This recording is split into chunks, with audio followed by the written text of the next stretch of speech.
In the early 2020s, consumers with low credit could hire repair firms to mail thousands of identical letters to the government and credit bureaus.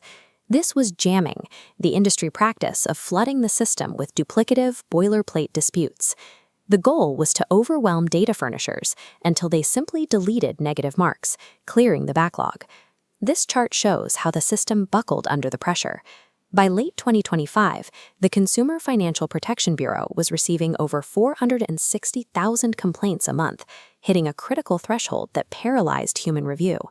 This automated gridlock meant that legitimate investigations for actual victims of fraud or identity theft were delayed for months because the federal system couldn't separate a robot's template from a real person's crisis.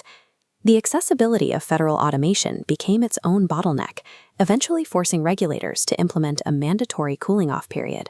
The second blow came in July 2025, when a federal court in Texas struck down a CFPB rule that would have banned medical debt from all credit reports.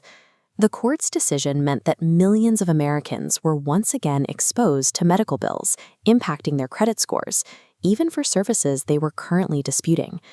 Between the bot-driven backlog and the loss of key medical debt protections, the federal dispute framework entered 2026 without a cohesive national standard.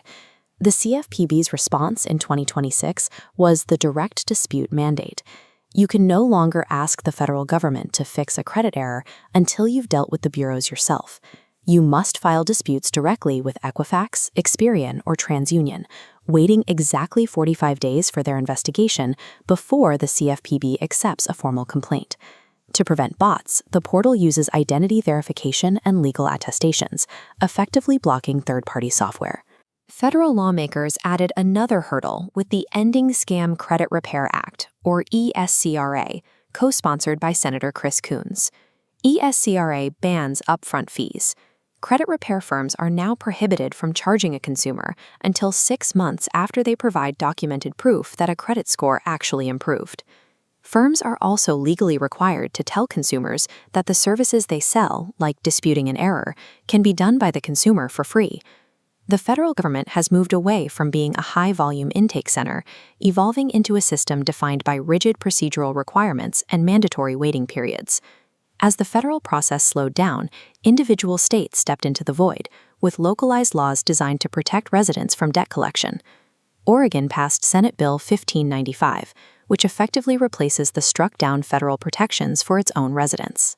In Oregon, it is now illegal to furnish medical debt information to credit reporting agencies, a direct state-level response to the loss of federal medical debt rules.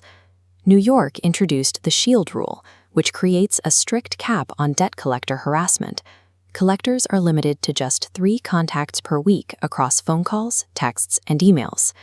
State legislatures are increasingly taking the lead on consumer protection, turning local statutes into the primary defense against aggressive collection attempts.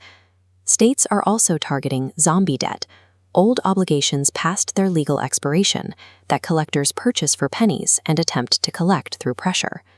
New York's Consumer Credit Fairness Act reduced the time a creditor has to sue from 6 years to 3.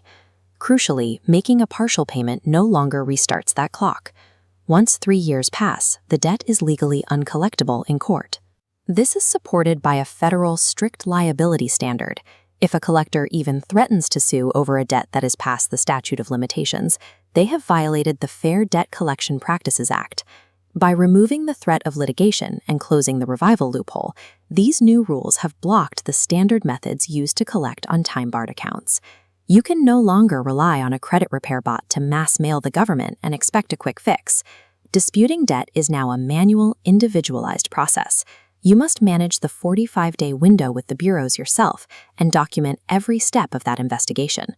While the federal process requires more direct effort, consumers in several states now have specific legal protections that bar medical and zombie debts from their credit reports and the court system.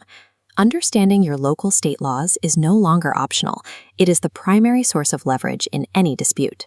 The 2026 recalibration requires more from the consumer, but those who follow the new procedures can stop predatory collections that the federal government no longer handles directly.